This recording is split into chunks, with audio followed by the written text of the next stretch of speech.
All right, welcome everyone to this Q&A. Again, I want to welcome everyone to this Q&A.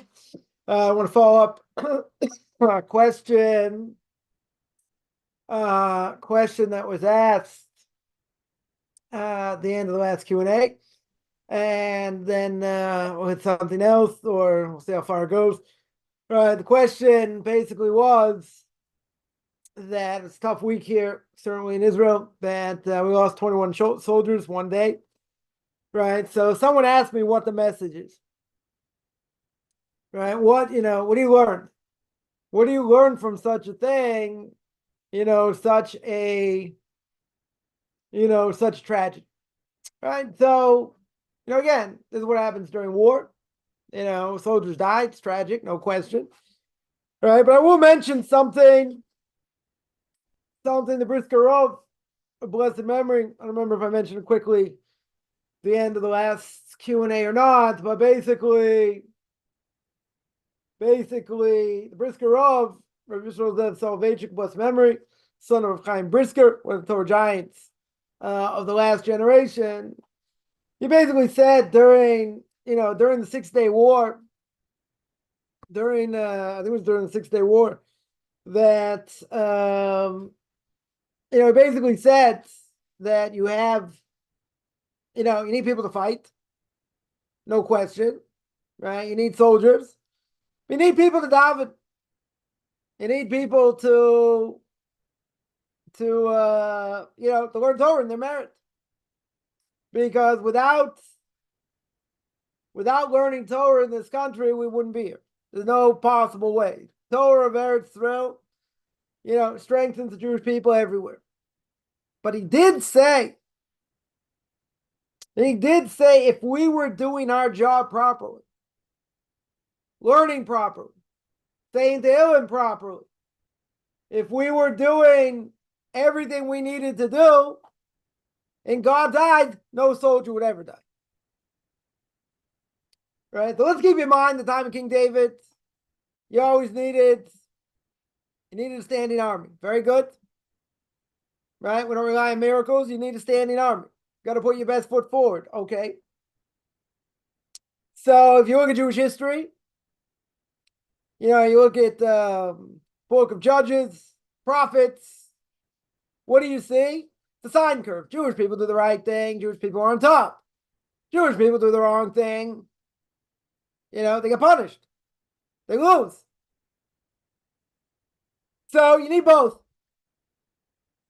In the land of Israel, no question. Get all, 21, 22 Arab countries surrounding. Definitely want the destruction of this country. Miracle. It's a miracle that exists and still exists. No question. The end of the day, right? The end of the day, we need to do what we need to do. It's not about, why don't you do the army? That's a whole other discussion. You need both. Right? My Rabbi said, he continues to say, with everything going on, it's not the power of the army. First thing he said after October 7th. And why did God do it in such a way? Because of the pure hubris, conceitedness of the army. We're elite. We're this. We're that. Best army in the Middle East, blah, blah, blah. Power of our own hand. As the Torah says, right? The power of our hand did this. Take God right out of the picture. So what did God do? He hit the army straight away. He hit them right in the heart. Or right in the heart, as we would say. Yeah, someone imagines 24, okay, 21, 24, what difference does it make? Right? It's still a bad number. But bottom line over here is that nobody should die. Nobody should die if we're doing our job right. So someone asks, okay, What's the message? Simple thing is, people die in war. Now, you look at what happened. They were going to blow these buildings up. Whatever, you had all these soldiers there, and RPG hit it, both collapsed. God set them up. That's what he wanted. Yeah, this is what happens in war. I mean, that's a simple thing. Soldiers are going to die. I said at the very beginning, they go in the ground. It's unfortunate. A lot of people are going to die. What are you going to do? How are you going to stop them? So I said, been saying for a long time, you want to solve the problem, you kill every single one of them. That's what you got to do. People don't understand it. They think, oh, mass genocide. That's what you got to do. You're not going to get rid of that mentality. They've already given this crazy mentality to their kids. Generations. You're not going to uproot that. You're not going to stop it. You know, all of a sudden they're going to become leftist. They need a whole new curriculum. They need to be brainwashed. That's what they need. They're not interested. They're bent on one thing. Destroy the Jewish people. That's what they're bent on. Whether in Israel, other places, doesn't matter. You're not going to stop that. But the fact is, people are going to say it's the power of our own hands. Take God out of the picture. My Rabbi would say it's the worst thing you can say. See, they always said it's not about Hamas, not about Hezbollah. So I'm not worried about that. What am I worried about? Jews that sin in the land. That's what he's worried about. And when you sin in the land, it's 10 times worse. You're in the palace of the king. If you sin outside the land, it's also bad. But it's worse if you're in the land. So there's a basic idea. There's a basic idea. People are going to die in war. That's simple. It's tragic, whatever. It's simple. That is what's going to happen. Some more, some less, whatever it's going to be. See, the Jewish people live above nature. We don't go according to the norms for anything. But what can protect? What's the only thing that has the ability to protect from all this? Torah. Torah has the power to protect. You don't have people sitting learning Torah. You don't have people, praying for these soldiers to be saved. God's in charge here. It's not the power of their hand. I mean, at the end of the day, I'm saying this from the beginning, they're still not going to deal with it till the very, till everything's done. Their head's going to roll. How they missed this? Yeah. People are going to write books about it just by the 6-Day War. Same thing. Right? There'll be all these books written about it after the fact, what happened, where, whatever. But bottom line, God runs the world. God wanted it to happen. Why? Probably a million reasons. We don't know. But the Brisker Rav said, and this is really the point, the Brisker Rav said the onus is on us.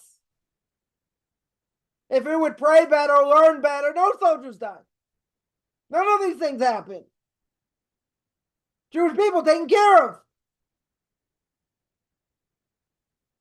There were things about strategies, about this, that had nothing to do with it.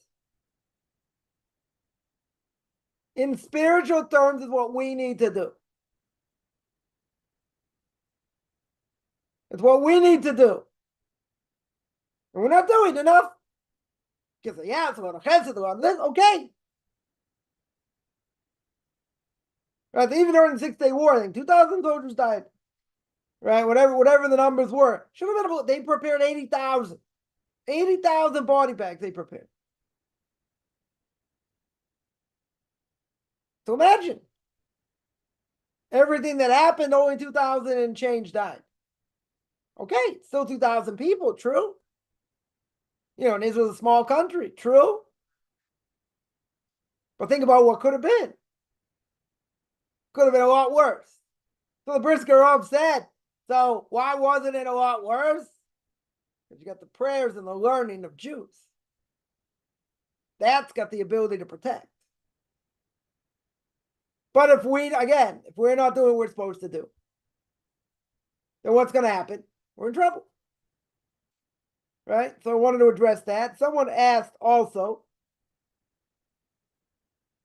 that what was Judaism like? Someone asked, what was Judaism like before we're separating Orthodox and Conservative Reform? Now, what was Judaism like? People kept Torah and mitzvahs. Some more, some less. Right? Some more, some less. What people kept. But essentially, everybody was Orthodox. Up until, let's say 250 years ago, give or take. The Reform movement came on the scene in the late 1800s. Conservative movement a little bit later. Those are new inventions. Those are totally new inventions. Yeah.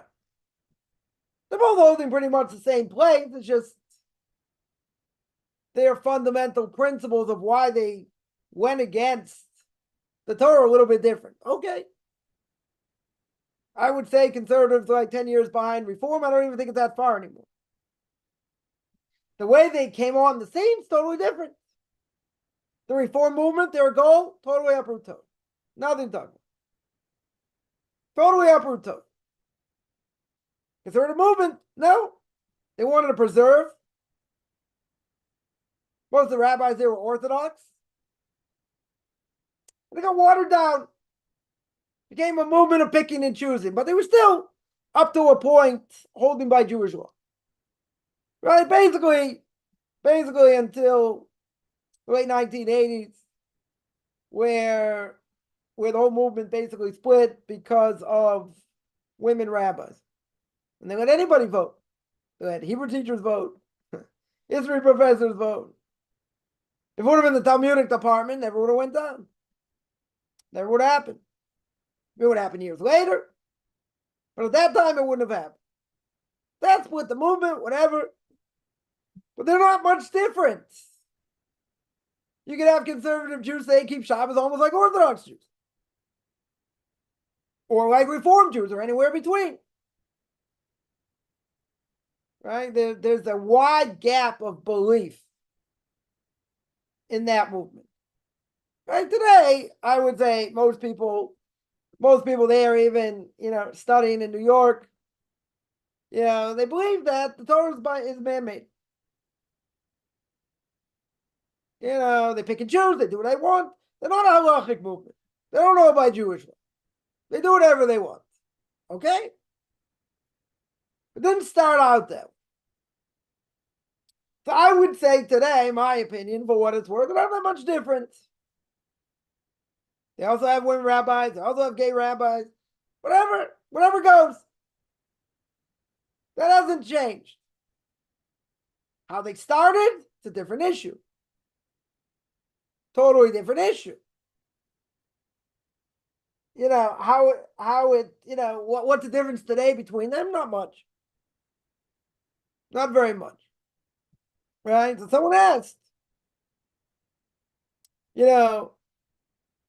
Judaism never should have been separated. Let's make clear. There never should have been any other movement.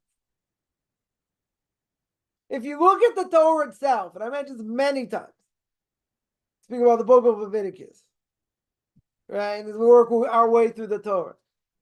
Many times, or almost every single time, when the Torah says le'olam or le'dorosam, forever or for all generations, it was not meant to be changed. Mitzvahs were not meant to be thrown away. But you're going to tell me the Torah says not allowed to add and subtract. Very good. What about the rabbis saying what the rabbis do? That's not adding and subtracting. That's a different issue. That they're preserving. They're making a fence around the Torah. And they have a right. Because the Torah says, a priest in every generation. Got to listen to them. And if you don't listen to them, death penalty. So who are the priests of the generation? The rabbis. So if you look at the Bible from cover to cover, or let's say better, you look at the Torah from cover to cover, from Genesis to the end of the book of Deuteronomy, where does it say, I have a right to do whatever I want? I have a right to throw out any mitzvahs I want. It's not even hinted anywhere. Doesn't have a convoluted way of saying, yeah, this means this and that means that and something else and whatever it is, bring a rabbit to dance, I don't know. Whatever it is, however convoluted it is. But where do you see in the text itself that gives me the right to do what I want? They say, well, the rabbis have the right. And aren't there 13 ways of biblical exegesis? Yes, we say that every day. Prayers in the morning. God gave them the ability. Right, mentioned a few weeks back, someone asked, why is an oral law? Why is an oral law mentioned in the Torah directly? Good. Spoke about that. Right, we dealt with that. Very good. Right, legitimate question. Definitely legitimate question. But bottom line, they have a right to interpret. We have a mitzvah to listen to them. Or what they better, we have an obligation to listen to them. Without going into spoken about many times, it's not adding or subtracting. So the simple answer is, guess what? Everybody should be Orthodox. Everybody was, let's say better, everyone was Orthodox. And then there was a breakdown. You're going to tell me even time in the Second Temple, wasn't there idolatry? Yes. Were there other bad things going on? Yes. But the bottom line is, some people follow Torah more, some people follow Torah less. Right? They followed it less, or let's say they didn't follow. So yeah, you might have some other different groups. I had, someone here mentioned. Let me just get the exact quote here. Someone had mentioned. Let me find it. Of course, whenever you need it, can't find it.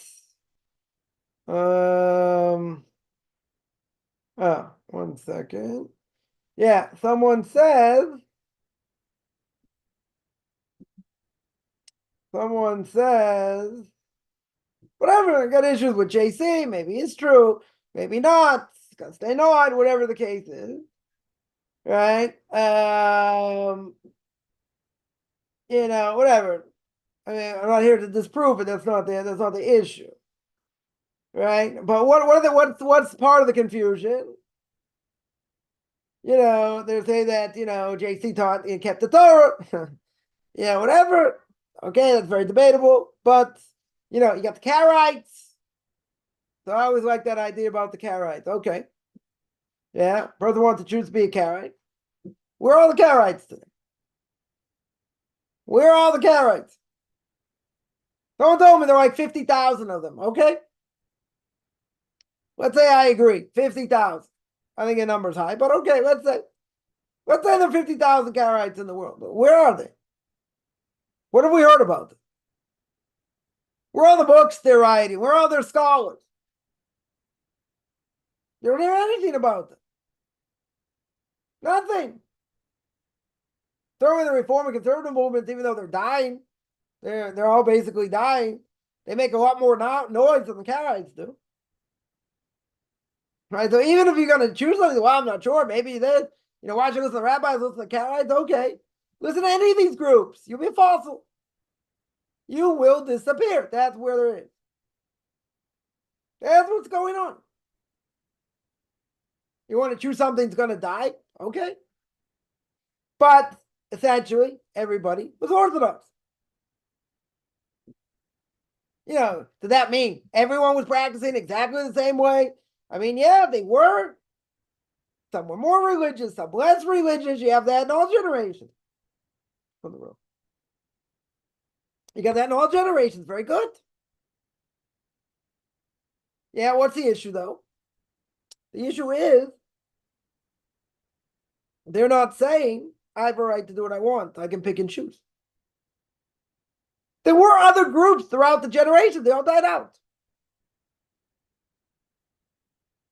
Right? I'm not going to say there weren't fringe groups and other things.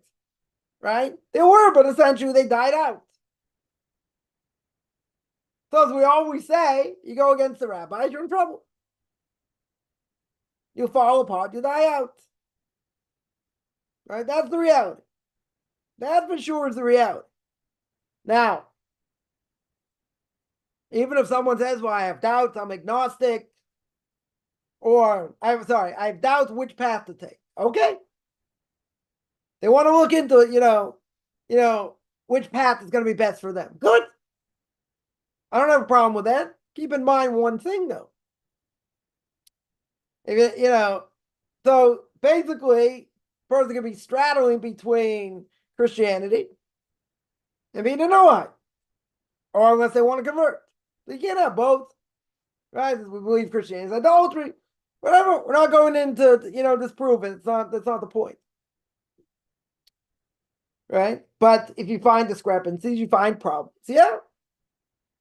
Why are you going to go into it? There's confusion. Makes sense. You gotta, unravel the confusion. But to choose something that for sure is going to die, right? To choose something that is for sure going to die, what's the point? I'll tell you what the point is. It'll make you feel good. I don't have to do as much. It's a lot easier. Doesn't change my lifestyle. Don't have to move. A lot of different things. Right? A lot of different things. People can't understand why would someone choose this lifestyle. Right? Searching for truth? Like, come on, you think people are nuts. Why would someone take this burden on? Because we believe it's true. And if we didn't believe it's true, who's going to want to keep it? Nobody. Eat, drink, and marry, lest tomorrow I die. Right? Or tomorrow we die. That's what people would do. They're going to keep, quote unquote, these antiquated laws, these backwards things, it's that. Come on. Totally different thing. Totally different thing. But why are people choosing it? A lot of reasons. There'll be a lot of reasons why. Well, most people want truth. That's how they come to it. Whether they convert or not, doesn't matter. Or someone coming back, they didn't know anything. As a Jew, they're coming back to learn about Torah, to learn about Judaism. I get it. So everybody was in the same boat. Did some people veer off? Yes. Did the majority veer off? No. Majority did not veer off. And even if they weren't fully, quote unquote, Orthodox, let's say, that was it. You would have asked them, right, here in Israel, what would secular Israelis say? This is, the only the synagogue I don't pray in is Orthodox. Because they know everything else is a joke. Unless they go live somewhere else. They go live outside of Israel, whatever. Right? But they know. They know where the truth is. They know essentially where the truth is. No atheist in a foxhole. They know. You see, by this war, the most secular Israelis putting on tefillin, wearing tzitzis. They know. They know it's protection. So where do so the question was, what was Judaism like before? Before we separated, it was all the same. You had people going off there, some other fringe groups, okay. Yeah, wasn't split like it is today. These movements only started a couple hundred years ago. And if you look at the Torah, as we said before, the Torah states clear, that's not the path. The Torah states clear, I'm supposed to keep it. I'm supposed to live it. I'm supposed to do whatever it takes to keep it. So the Torah say I got a right to pick and choose? Where does it say that? I think it's very convenient. I think it makes people feel good. You have to work so hard. Yeah, don't have to take on this whole burden, quote unquote. Makes sense? They want to have an easier life. But that's not the question. The question is, where does it say I can do that? The Torah is pretty clear. You do the right thing, you go in the right path, very good. Here's reward. You do the wrong thing, you go in the wrong path, guess what? The payback. The Torah doesn't say you feel like doing it, you don't feel like doing it, you pick and choose and this and that. No source. There's no source. But if they're going to claim it's man-made, yeah, there's a whole committee, let's say, who wrote up the Torah, let's say. So we're just as valuable as them. We could be even more intelligent than them. We have more knowledge, quote unquote, today than they have. So why is my opinion not as valid as theirs? So they say, okay, you do this, we'll take out this, I'll take out what I want. It won't be uniform. And even if I would agree they have some source somewhere, whatever, even a packet, what would we say? What would we simply say? We'd simply say the price is in the pudding. Let me see what your offspring look like. Let me see if it's something viable. Because the conservative movement, their whole goal was make Judaism more modern, fit in the modern world. That wasn't what the Reform wanted. They wanted to uproot Judaism altogether. And to do whatever they want and this and that. Conservative movement, no.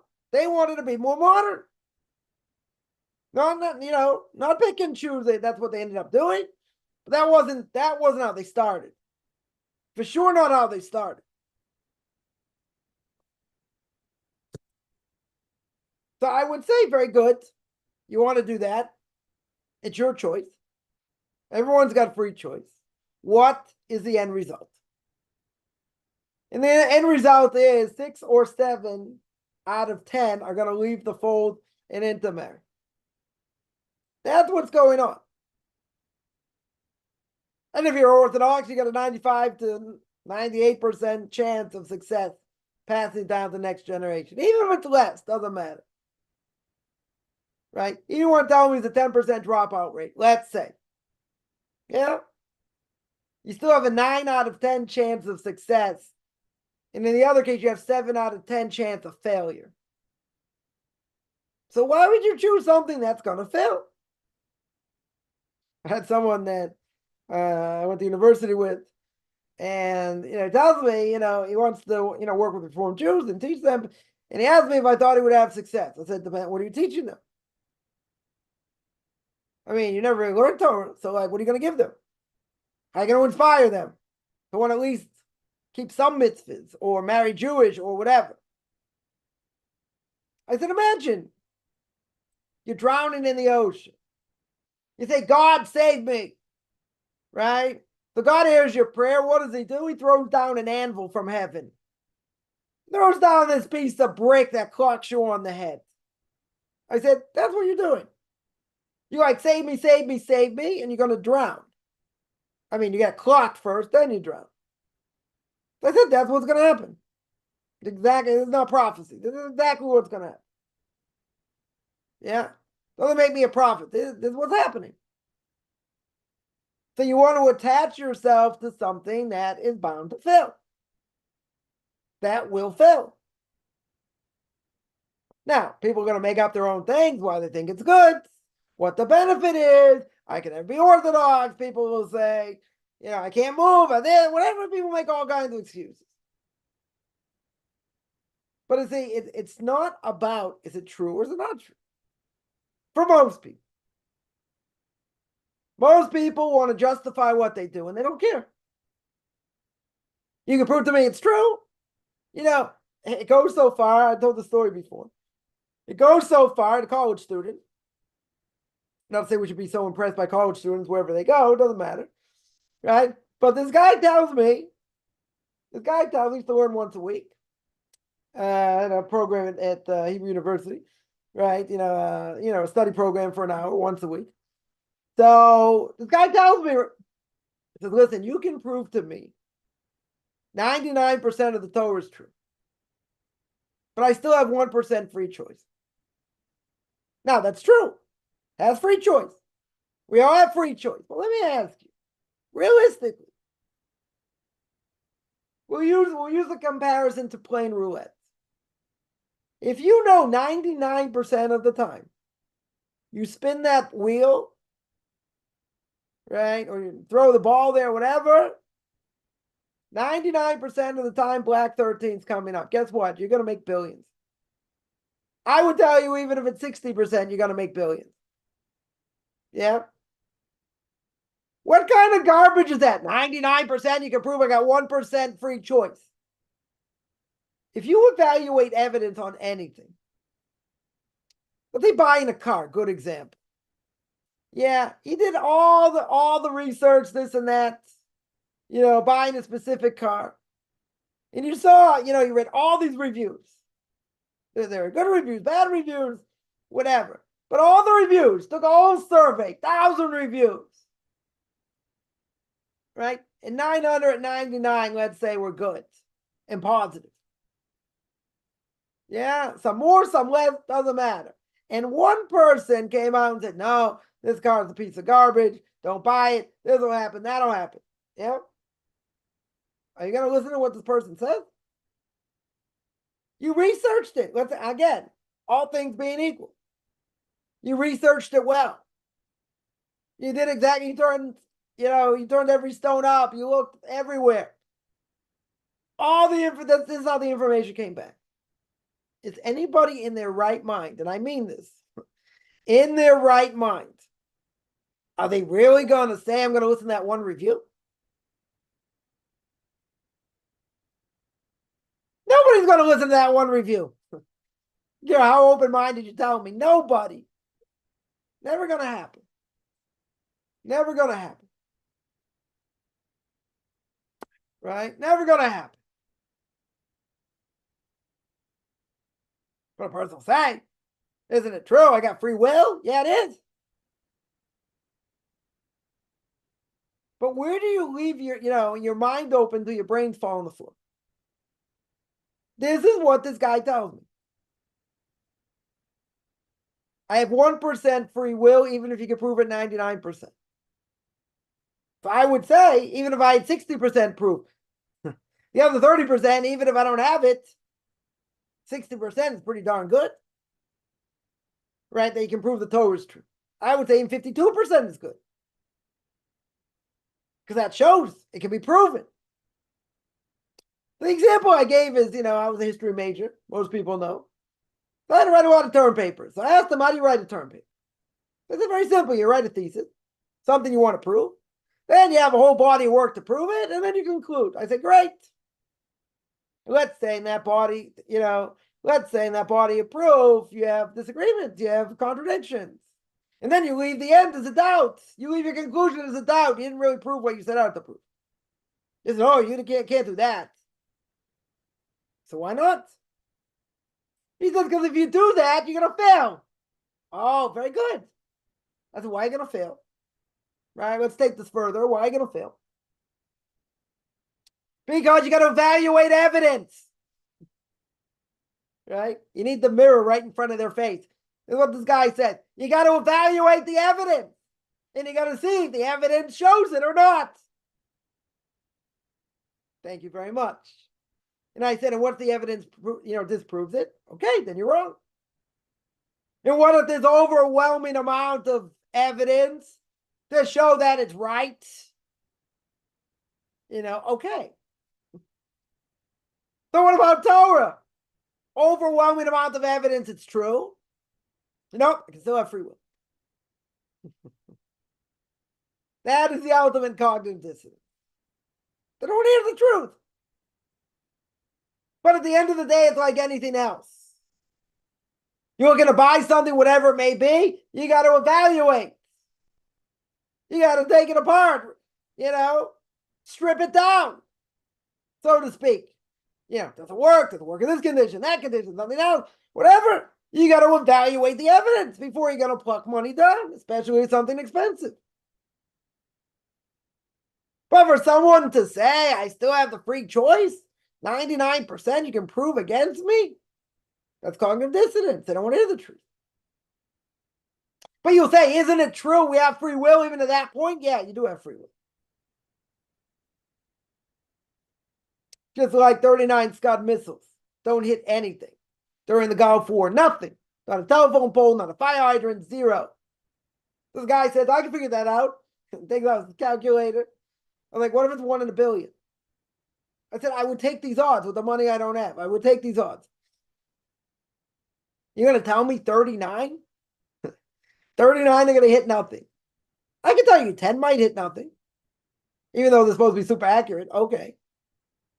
I might even give you 15. That's a jump. I'm not even willing to give 10, but okay. I'm in a generous mood. I'll give you 15. You want to tell me 39? One or two issues here. Either you got the stupidest people shooting them, possibly, right? All these missiles coming out of Lebanon or falling in Lebanon. Had the same thing in Gaza. That's pretty miraculous. What, you don't know how to shoot a missile? How does it end up in your own territory? Right? Or the only thing you say is unnatural. There's something supernatural going on. Thank you very much. We'll call that God. Yeah? That was the only two alternatives. That is the only two alternatives. It's the same thing. Either you believe in evolution or you have to believe in Genesis.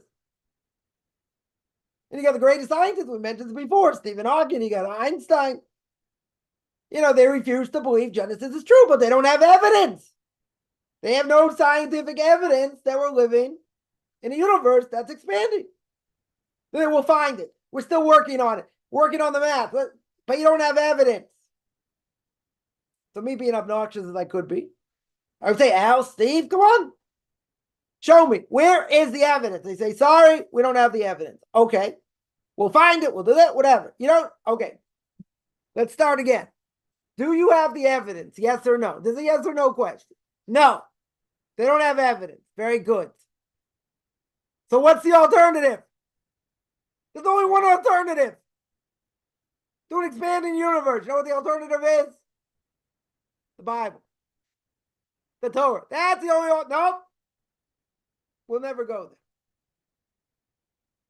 We'll never go there.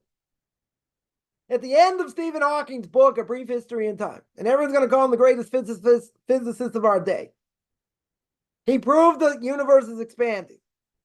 But at the end, he says, forget all my evidence, looks like the creation is the right, but we can't say that. You hear the argument? He's saying my evidence is garbage, even though I proved it scientifically. I showed it's an expanding universe, right? But I don't have proof scientifically, but we're not going to say the creationists are right. Okay. So, Steve, do you have any other evidence? Any scientific evidence? Anything? Show me something. No. So you cannot just go bink and get rid of something and not entertain the possibility it may be true. That's cognitive dissonance. Now, why don't they want it to be true? Very simple. They don't want to be religious. They don't want to be bound to a supernatural God. They don't want to have this whole thing reward and punishment. I get it. This is how far people will go. And these are brilliant minds. They're no dummies. No dummies by any stretch. The greatest minds in the history of man. But they don't see what's in front of their face. They can't see what's in front of their face. Because if they see what's in front of their face, then their whole lives are a travesty of a mockery of a sham. And they know they've lived a life of falsehood. And that's how a lot of people do it. It doesn't matter to them. right? They're not interested in ultimate truth. Okay, so they're not looking good. But if you have something right in front of your face, right, that's the obvious question. How do you not see it? Well, someone came to the Brisker Rav, a blessed memory from America. Someone came to the Brisker Rav and said, if there'd be more open miracles, yeah, God would show himself more openly, more people would be religious, more Jews would be religious. So the Brisker Rav said, not true. It's like, what do you mean, open miracles? So the Brisker Rav said, you got to be a vessel, be able to see it. Two people can see the same thing, go in two totally different directions, right? Like I mentioned, I asked somebody, why they became religious. That he said that wasn't the question. The question was, why did my siblings become religious? We saw the same things. Same thing. Two people see the same thing, different conclusion. One can see it's a miracle, one can see it's a coincidence. Who's right? The one who understands how God runs the world, God's in charge of nature, sees it totally different. Totally different. For someone else not to see that, why can't they see the same thing? Why shouldn't they see the same thing? What's the answer? They don't want to see it. Because then they have to admit they're wrong. Then they have to admit they have to change. And the whole life's been a sham. Nobody wants to admit that. So they'll make up all kinds of things. They'll go according to Webster's 8th definition. Yeah.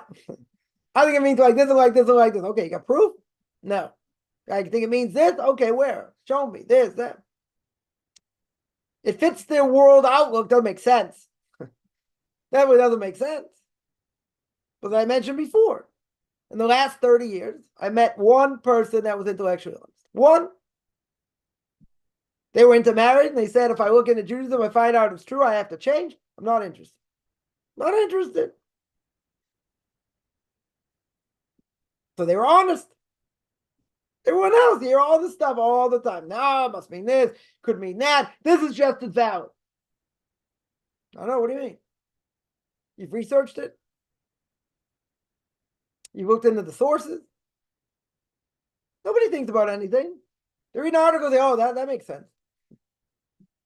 Right? Anything that fits their world agenda. Right? That's very hard to fix. Unless someone wants to see it. We mentioned many times. For some people, it's like trying to start a Jeep, a Humvee with a 9-volt. Ain't never going to happen. Never going to happen. Why not? Very simple. They don't hold it anywhere in the world. They need something really awesome to happen for them to see it. Could be, God forbid, tragic. Could be other things. But most people, they just want to live their life. They want to enjoy life. They don't want to be bothered. They don't want to be told what to do. That's what they're afraid of. Like we're the Taliban. We're gonna shave women's heads. Like, this is what we're gonna do. It's mind-boggling how far it goes. People come up with these, with these crazy ideas. They said that could happen. Right? I'll give an example. Right? I'll give an example. You look at the plagues. Now, God changed nature. Yeah, there's a theory out there. I don't think it's very popular. But there's a theory out there. Why did all the miracles happen the way they did? You can say the moon, they went to the Red Sea or the Red Sea and, it's high tide and other things. But there's a theory out there that said you had all these issues and all these things that plagued Egypt, which didn't happen anywhere else. So what was the answer? You ready for this? Saturn was out of orbit. Caused all the problems. Let's analyze this for a second. Right? I'm not going to spend too much time here. Let's think about this. Yeah. You read, Parshas Bo. You read Parshas Vayera. You read Parshas Bashalach with all the plagues. Now, what's the whole point? God says, Moses, okay, tell Pharaoh this, and then this happened. right? You got the frogs, you got blood, you got vermin, you got all these things. What's the whole purpose? God showing his power and his might. Now, is someone's going to come up with this crazy idea? I mean, really crazy idea? That you're going to tell me because Saturn was out of orbit, that takes God right out of the picture. That changes the entire narrative. The whole point is that the Jewish people were made into a nation. They came to God at Mount Sinai. He's the one that took them out with an outstretched arm and all that, whatever it means. But God showed his power to the world, to the Jews, to the Egyptians, to everybody. So if you take God out of the picture and say Saturn was out of orbit, that just nullifies the whole thing. So people come up with crazy ideas to justify what they do, right? Essentially, someone here asks, does the word mamzer only apply to one whose parents are both Jewish? Mamzer cannot come from a non-Jew. A mamzer, people translate as a bastard child. It's a child from a forbidden relationship, from two people that are not allowed to be together. Yeah, they have to necessarily be married, not necessarily. It's a forbidden relationship, whatever that forbidden relationship is. So now that child that's born is called a mamzer. You can only marry someone in the same union or a convert, right? They have to be Jews. Mamzeris does not apply to non-Jew. Absolutely does not apply to a non-Jew, right? Only applies to a Jew. A Jewish woman and a Gentile man, can they produce a mamzer? No. That's a forbidden relationship, but doesn't make you into a mamzer. Yeah. Does not make you into a mamzer. I'll tell you like this. A relations between let's say a Jewish woman and a non-Jewish man. She gets pregnant as a child. Technically speaking, that child is Jewish. Yeah, that's how it comes out. Right? That child is Jewish. Very good. The Gemara gives a few different opinions on this child. Some say that child has the status of a mamzer, even from a non-Jewish father. Some say the status of that child is called a puzzle, someone who's blemished. Yeah. We hold the child's Jewish, but it's got a blemish on the soul. That does not make it into a mamzer. So remember, asked this question many years ago, that someone came from such a union, they have to go through conversion. Technically speaking, they're Jewish, right? Technicality.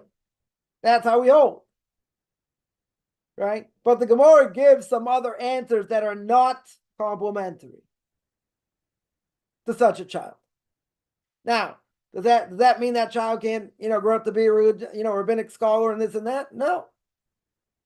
There are certain limitations, right? In other ways, but in general shouldn't be an issue. Should not be an issue. So there's a question, someone came from that union, do they have to go through conversion? That's my Rabbi this question many years ago, and he said if we had someone came in front of our rabbinical court, we would tell them to go through a conversion. Doesn't matter if they're religious, that's not the point. They have to go in front of 3 rabbis, whatever. Go in the mix. To take off that impurity. Now I heard someone say, really doesn't matter, the child's Jewish. Okay, am I going to explain what it means to have a blemish on the soul, how that's going to affect the child throughout its life, this, that? They're never going to understand, okay? The blemished child. But there is an opinion. A child from such a union, even with a non-Jew, could have the status of a mamzer. We don't hold that way. Right? We for sure don't hold that way. But whether you say the child's a mamzer or a puzzle, someone who's blemished, so to speak, it is not complementary. Right? Let's make that clear. Not complementary. Right? Can we write down the word that means blemished? Yeah. It is called puzzle, right? Or pasul, as you would pronounce it in modern Hebrew, right? Pasul means something that's blemished. Let's say you had an animal. You had an animal that you were going to sacrifice. And the animal had some issue with it. Whatever the issue was, that you can't sacrifice. Yeah, that animal is called being blemished. Right? It's possible. An animal can be considered blemished. A person, let's say a person who testifies, right? Testifies against somebody else. If they have the status of being evil, let's say, without going into too much detail, because it's very complex. But let's say they have the status of being someone evil, or they've done something wrong that blemishes them, they can't testify. Right? Two, let's say relatives cannot testify together, but it's not a blemish per se. Whatever, it's a different issue. But yeah, that's what it means. Right? That's the terminology. Means to be possible. Yeah. Right. Pasul. That's what it means. Pasul, not pul. There's no U there. Right, in English. Right. Here, we'll write it in Hebrew here. Let's see if I'm able to do that.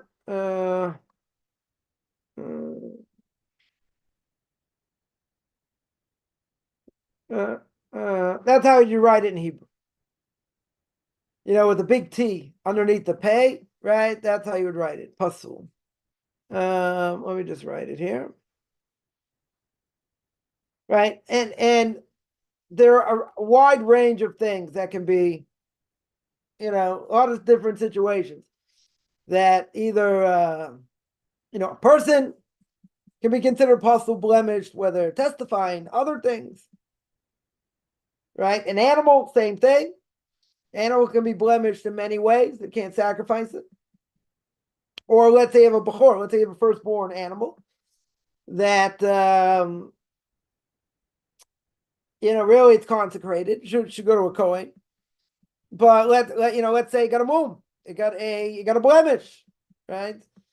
Right. So it's possible to the Kohen, right? Kohen can't take it. They have to wait, right? If it's got a a mum, we would call. It also means to blemish, right? Some sort of blemish that nullifies it from being a firstborn. Consider the holiness of the firstborn, right? Let's say. Somebody asked, why does the Torah describe idolatry as a god of wood and stones? Is it about more materials? Oh, let's analyze. Very good. All right, very good question. So, what do they usually make idols out of? Torah says the 10 Commandments, right? Can have idols out of stone, out of wood, metal, right? Any of these things. It's not about the material, right? The Torah is very careful here. The Torah says, right, you have a lot of things that you cannot make idols from. Okay, but what's the point? Is the point because of the materials or what it represents? Right? It's what it represents. But basically, whatever material you use to make it is going, and a person worships it or does something to make it into an idol, that's going to be forbidden. Right? The other point would be, why does it say the gods of wood of stone? Because what do wood and stone do? Nothing. Find a piece of wood. I don't know. Someone, carved into a piece of wood or made a piece of wood into a bear. Right? Let's say. Right? And they say this holy bear or whatever, and you go, bam! Punch it right in the nose. Kick it like a football. Yeah? It's got no power. Right? That's why the Torah uses that language. One of the reasons. Could be other reasons also. Right? But that's the main reason. The main reason is because wood and stone don't do anything. They don't have independent power. Even if you make it into a form, it doesn't really matter. The wood and stone, where does it go? Nowhere. Doesn't do anything. Right? You take you have this thing with the, a guy in a stick on wood. Guess what? I use it as a punching bag. It's got no power. You would say, okay, if he's so strong, let him defend himself.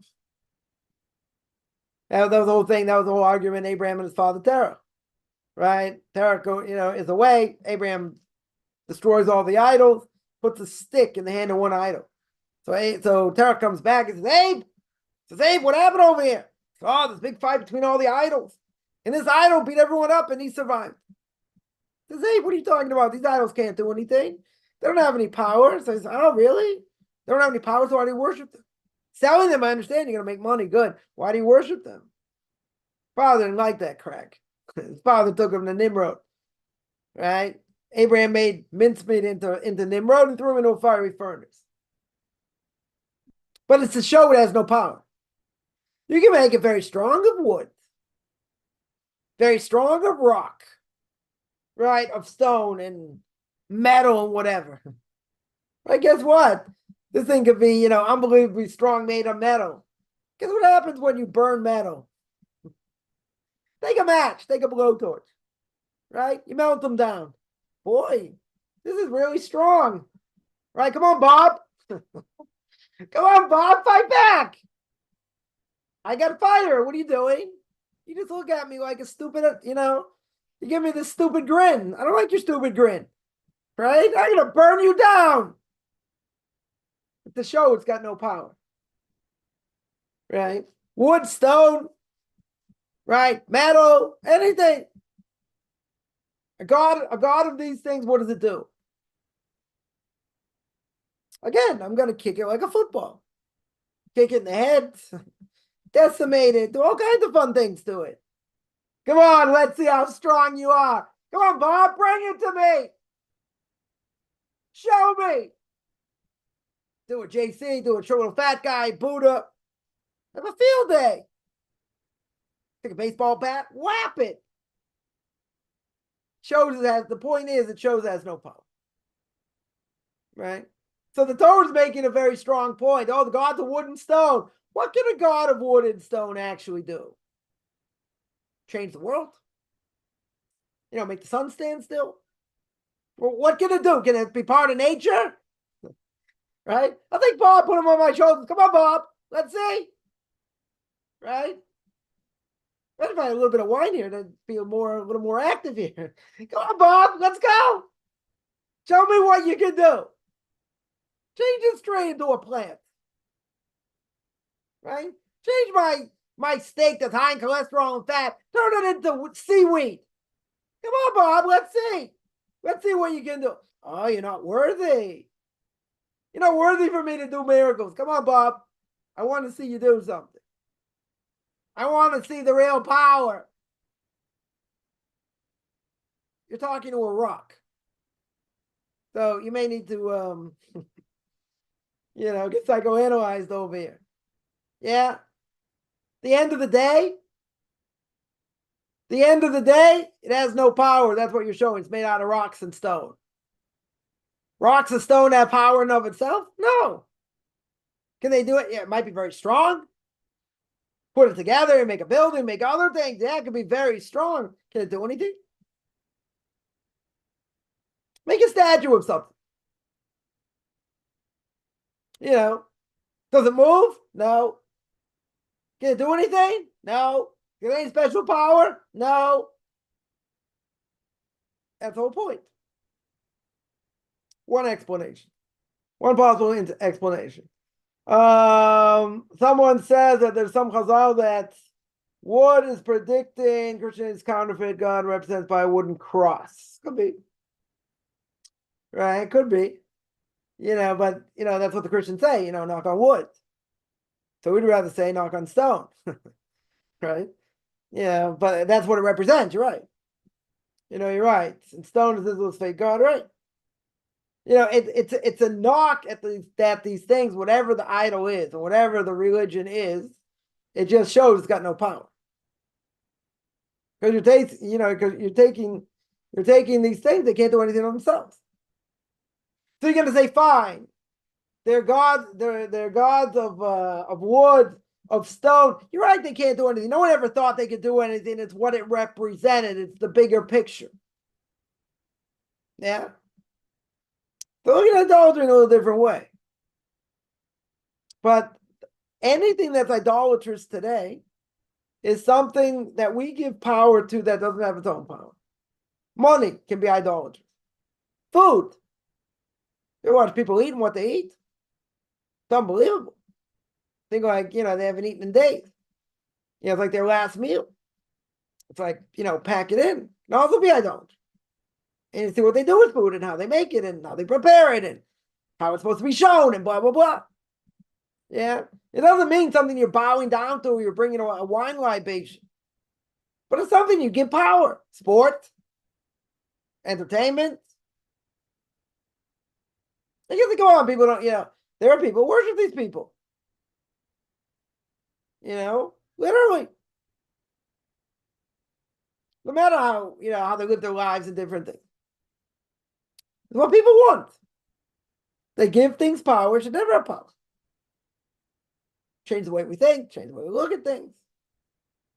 You take movies out there, whatever it is. You got these, all-time selling movies, billions of dollars. Billions of dollars. Yeah, so you tell me it's also paraphernalia, it's also other things they're making money from. Okay. But the movie itself, people buying tickets to see it. It's pretty unbelievable. To be entertained. People want fantasy. Live their lives through other people. People in the sport. So some people enjoy playing. So they like watching other people play it much better. But it's like role playing in a certain way. Yeah, wishing what they could have been or whatever, maybe. Or they just like to be entertained. Life's not about being entertained. Life's about either you're drawing close to God or not. And either you go in one direction or you go in the wrong direction. Right? That's the bottom line. Right? No one's ever stagnant over here. If you are stagnant, that's akin to spiritual death. And there are plenty of people, they like fantasy. They want fantasy. Okay. Plenty of fantasy in the world get excited about. Plenty. Sports is a great thing. In many ways. It keeps people off the streets. Keeps people entertained. Yeah, they could be doing worse things if you didn't have it. Well, worse things. So it has a purpose. I'm not saying it's good, but it has a purpose. But at the end of the day, people get carried away in it. Sure. Players are making millions. The teams are making millions. Yeah. Unbelievable. So some sports make more money than others. Whatever it is, doesn't matter. People want to be entertained. Yeah. They want to be entertained. You're going to say, what's the matter with that? A lot of problems. What does that do for you? You're going to say, someone once asked me, I grew up in the 1980s, Celtics winning championships left and right. They're like, would you ever go to a game? So I said, watching people run around in shorts and in short sleeves or whatever, I said, doesn't do it for me anymore. And they're like, oh, I understand that. Thought I was still wacko, but they're like, okay, I get it. Yeah. Could imagine sitting there for 2 hours, 2.5 hours. Yeah, people are into it. I get it. Anyone's in Europe, it's all about football or soccer, as we would call it. There's a whole frenzy about it. It's crazy. Yeah. That's not idolatry. It's not in the sense that we would say you're bowing down to this and that, but you're giving it something it should never have. And the question you always have to ask is, if whatever I'm doing right now, is it drawing me closer to God or further away? If it's drawing me further away, I shouldn't do it. You got to chill, you got to relax, you got to this. How do I do that? Okay, that's not for this discussion. Yeah. People get way carried away with it. And that's because people want fantasy. They want to be entertained. Life is too hard. Life is too emotional. So many things going on. Why can't I just have a little bit of fun? Yeah, what's the answer? Well, the question about having fun, you have to know how. But we're on a quest. Our whole lives, we're on a quest drawing closer to God. Either I'm going in that quest the right way or the wrong way. And we always have ups and downs. Sometimes we're better, sometimes we're not. Right? We got a lot to work on. But most people would say, why be restrained from anything? As someone once say, one of my kids ate something, they were younger, so they have to wait, a certain amount of time, after eating meat to eat milk. And they're like, that's cruel. Cruelty to a kid. No, we believe it's the word of God over here. We believe it's true, so you got to train your kids. 100%, you got to train your kids. It's not cruelty. Why is that cruelty? Right? Showing, we're so cruel. We're so cruel over here. Because we're holding by God's law. If I were saying you have to wait 6 hours between meat and milk. So for a kid, it's less. So they reach a certain age. Okay. You got to train them in mitzvahs. You got an obligation to train them. That's an act of cruelty. I don't know. I would think if someone's going to eat a lobster and you boil it alive, that's an act of cruelty. Training people to draw close to God, that's an act of cruelty. You're brainwashing them, thank God. Give them an open mind. What are they going to be like? We see what the world is. A messed up world. But you want to give a child values and proper values and morals. And you want to say that's crazy? And someone else first married or engaged, right? And someone looks at me, it's like, a Jew, obviously. It's like, I'm embarrassed, I don't like the way you dress. I'm like, it's a problem with the way I dress. White shirt, black pants, dark blue, with or without pinstripes, whatever it is. I have yarmulke, I have tzitzit. Let me ask you, this is a prominent doctor in the community many years ago. Many years ago.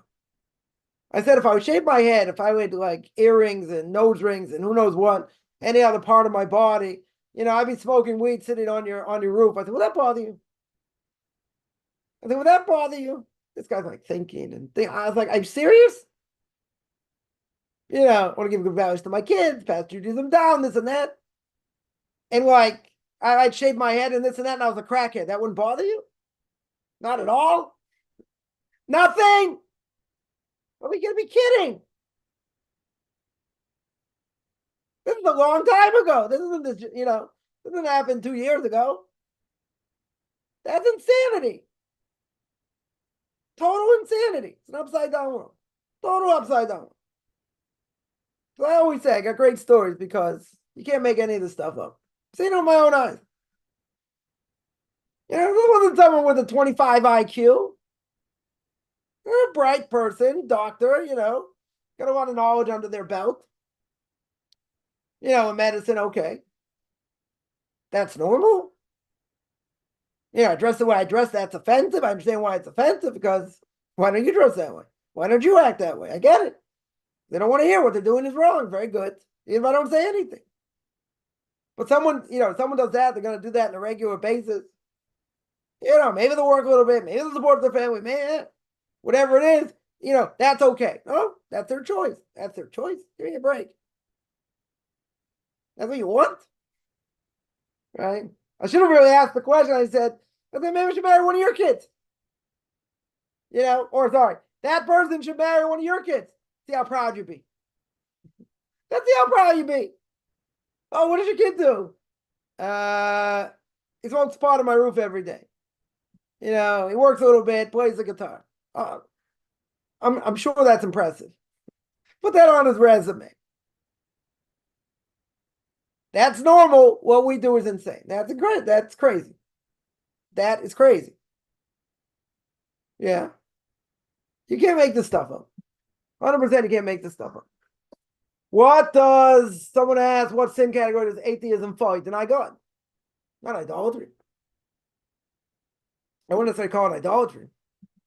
you basically are a heretic, right? Depends what level of heretic, but you're denying God's existence. That's pretty bad. I'm not saying you're worshiping any devils. Idolatry is out the window. We're not talking about idolatry. You deny God exists.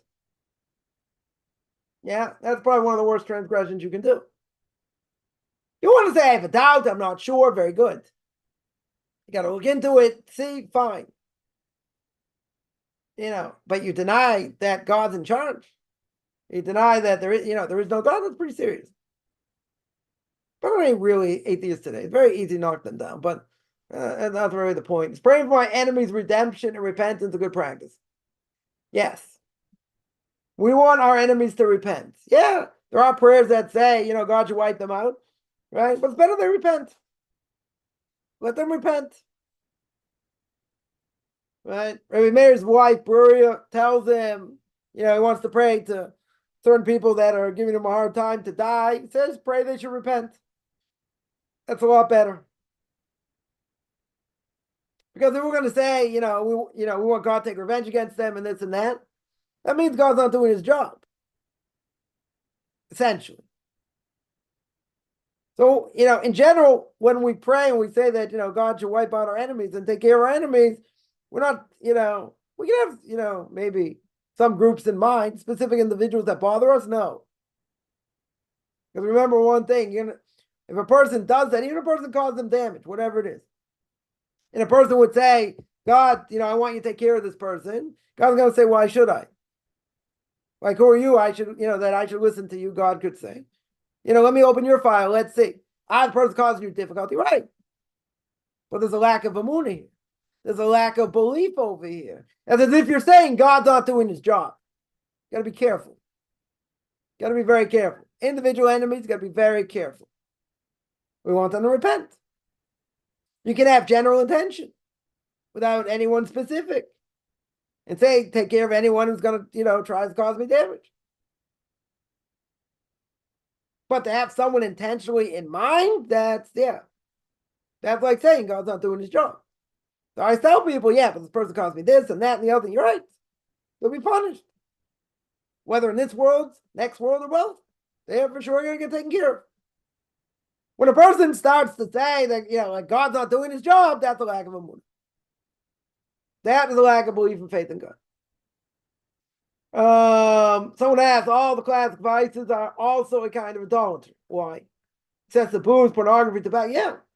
I mean, anything that you misuse, that you worship essentially.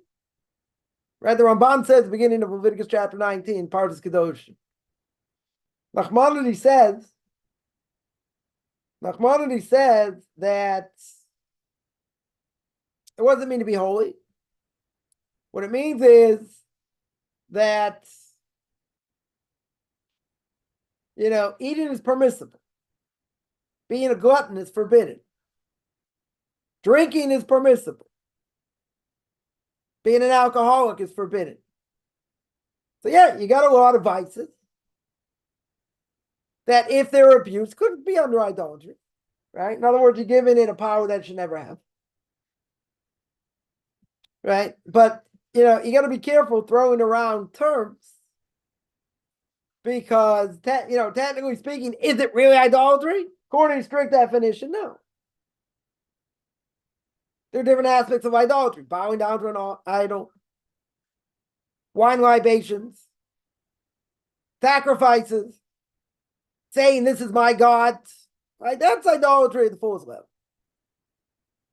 Other things would say, that's idolatrous and this and that. It may be.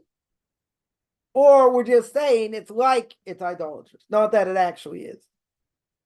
Right? People throw terminology around, this is desecration of God's name. Desecration of God's name has a specific definition. Yeah? So if it's got a specific definition, it might not be good. 100% it may not be good. But you know what a person did.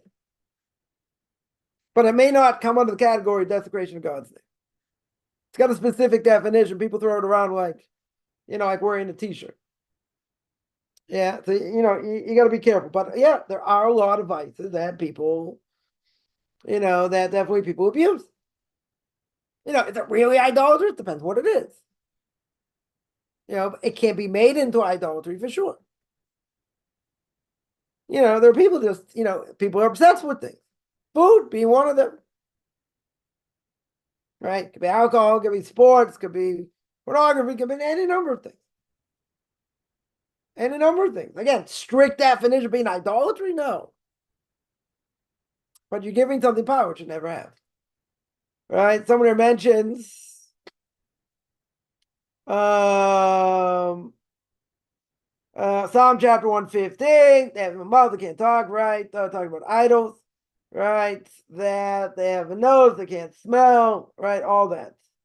Right? They give you something power doesn't have. Yeah, they make a nice face, a nice body, who knows what. At the end of the day, what can it do? What can this idol do? Nothing. Sits there like a dumbbell. Can't do anything, just looks at you. Or, whatever. Someone imagine atheists among the hardcore, of all the worship of rocks. Worship of science. That can certainly be idolatry. Right? Because they have to hold on to something. Something has to have some level of truth. Right? So take it to science. But science, we mentioned many times, not foolproof by any stretch. Right? They made into their own gods. Yeah. Again, we're talking about strict definition here. Right? But you're right. You're right. People believe in evolution, even among the science community, many hold it's not true. And it's never been proven. Right? And it makes sense why people would hold by idolatry because there's nothing else. Right? It's either that or, it's either that or the Torah. Well, some people say, what about, I don't know, other things out there. People are humanistic, people other things. I don't know. People want to believe in something, they want to have meaning in something, okay. Yeah, but just be careful throwing around terms. Because even if it sounds and smells like idolatry, strict definition, it may not be. Certainly not. Right, schools and unis, right? Okay, yeah. There's a lot of things to brainwash people. No question. How the boy knows he's a boy, girl knows they're a girl. That's not brainwashing, it's giving kids free will. Free will at the age of 5 or 6. Yeah, what's a 5 or 6-year-old know? About anything. Nothing. I don't know if they're like a total genius, but they know nothing. Yeah, but that's not brainwash. That's giving them the ability to make decisions. Are you serious? Try to change the whole system. You'll say you're trying to brainwash people. We're trying to teach according to what we believe is the truth. Yeah, I think everyone agrees this isn't the truth. Right? I don't think there's any question about that. They just have a different outlook in the world. And they want to say it's just as valid. But again, remember one thing. They're not arguing issues. These are not issues they're arguing. Right? It's not about truth. It's justifying what they do. That's it. They're justifying what they're doing. And when you justify what you do, you have an agenda. Right? You have an agenda. Right? When it comes to science, right? Someone here mentioned, it's proven, even if it's a theory, right? Right? How do we know the rest isn't the same? Right? We don't know if those experiments happened, blah, blah, blah. Right? We should call in question. Because science says it's proven doesn't mean it's proven. I mean, there are some that'll say homosexuality's been proven, there's a gene. Yeah, we don't believe it's been proven. What they claim to be proven, you really got to delve into this, which I think is a waste of time. But essentially, you have to delve into it and see, do the research. I wouldn't trust science for a second. Listen, you get sick, you go to a doctor, whatever, okay. Right? But things that they claim, you're right, things that they claim have been proven, who says they proved it? Who says they have the evidence? You're right. You're right, they're never called into question. You know why they're not called into question? What's the simple answer? Because science is worshipped. Oh, get scientific proof? That means everything. That shows everything. Right? We don't live in the world of medrash and philosophical things. We got proof, we got science. Yeah. You question science like you're a quack, like you're a wanker. Science has been proven. Of course, it's all been proven. It's all been proven. Let's see. Has it? Some people say, evolution been proven. Many people say certainly not. Science is not foolproof. No question. They give a lot of credibility to science, they shouldn't. But people, yeah, I would agree. Forgot to mention about science. Good point. Right? And science is a huge thing. Huge thing. That people look in a certain way that like it's got all the credibility in the world. And it doesn't. It doesn't improve anything. It might show certain things, this and that, but foolproof, no. At the end of the day, someone there mentions the world's very complex. Yes, it is. But people want to be oversimplistic. It's like, yeah, but because obviously got these brilliant scientists, and they're going to explain to the layman what they're trying to do and this and that. Like, who's going to really understand? They're going to think, oh, he's got a PhD, pilot higher and deeper, Papa has dough. There's one aspect of one topic. Okay, so I have to worship whatever he says. I don't know. If what he's saying is true, okay. Say it's like really, everyone agrees it's been proven. Not true. You're right over here that it's, if you question something that everyone quote unquote holds of, yeah, you looked at strange. See, this is the dichotomy. This is what led me to my path. I said a lot of things don't make sense. I said the whole world looks like it's cracked, and I was right. The whole world is cracked. But you tell people like try. I'll give an example. Try and convince people why you don't need a university degree to make money. Think about what they're going to tell you. Now, it means you might have to take courses, do other things. Okay. Do I really need a university degree to make money? Everyone will tell you do. It's up there in the top 5 biggest lies of the world in the history of man. Most degrees you can't do anything with anyway. You need a master's. Okay. But that's a crock. It's a total crock. You mention that to people, and they'll try and get you strung up. They're like, what are you talking about? Look at the values. Look at all the things you get. Victor Miller, blessed memory, said, yeah, you can learn a lot of interesting topics, while you're in university. Women and booze, or narcotics. Yeah, you learn other things also. You know what they say, a little bit about a lot of things that makes you an expert in nothing. So what's it prove? Proves I can, speak to people on a higher level about different things, maybe. So what? What do I have to do with getting a job? What do I have to do with being an expert in something else? I need a degree for that?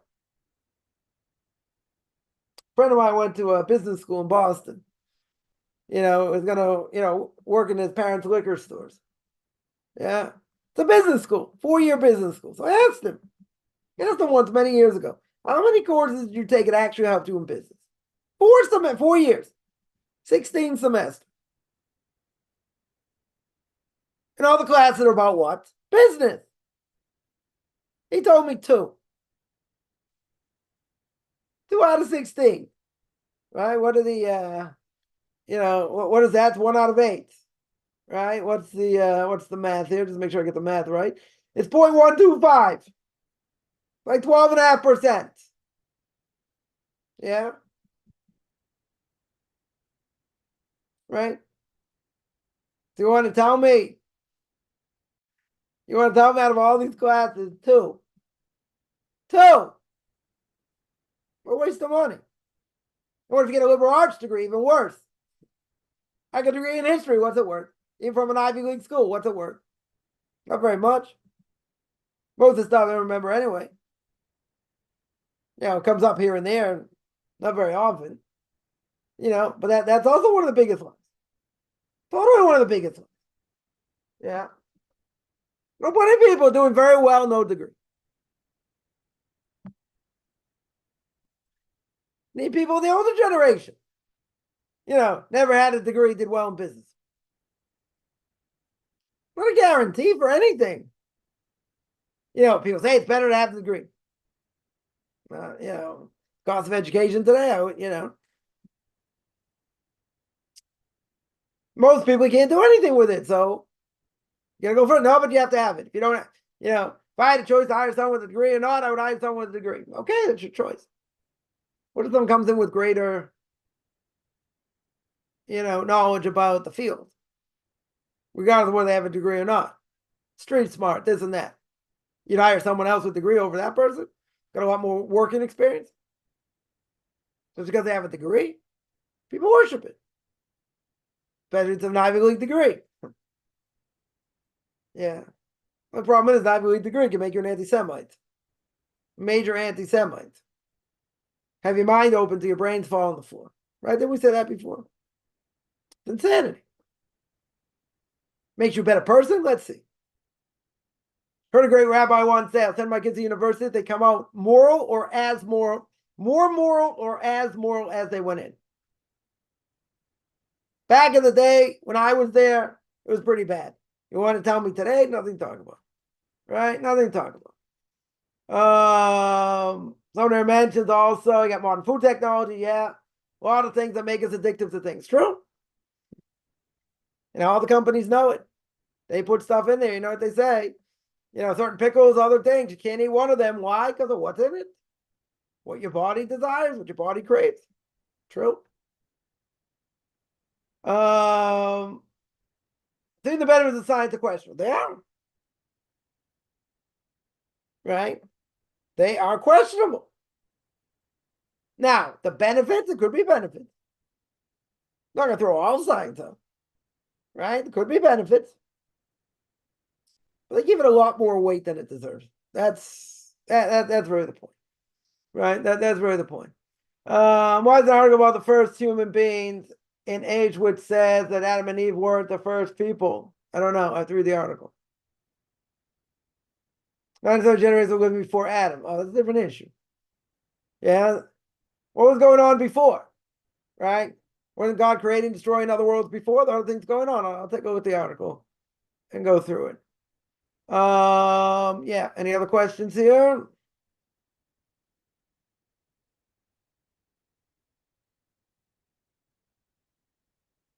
All right, I'm going to stop here. I do this every Tuesday and Thursday, 10 o'clock New York time, 10 o'clock Eastern time, 5 o'clock Israel time. Anyone has any questions, find me on Facebook at Michael Chaim Kaufman, Beyond Orthodox Conversion Judaism, orthodoxconversion.com, or you can send me an email. Or Beyond Orthodox Conversion Judaism on YouTube. There I got videos on Q&As, Ethics of Our Fathers, Torah Portion of the Week, even though I'm way behind. Book of Leviticus. You want to send me an email, rabbichaimkaufman@gmail.com, RABBICHAIMCOFFMAN @gmail.com.